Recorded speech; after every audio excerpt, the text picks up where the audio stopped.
tapusin ang gawain. At may mahalagang sasabihin ang unang lingkod natin.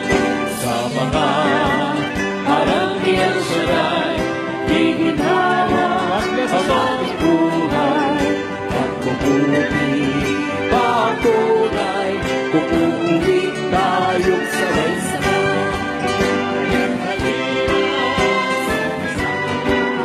Kayang siya'y ay sumaban.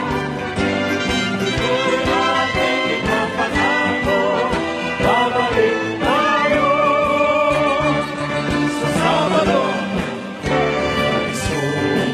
Pagpalain, simulan at tapusin ang gawain.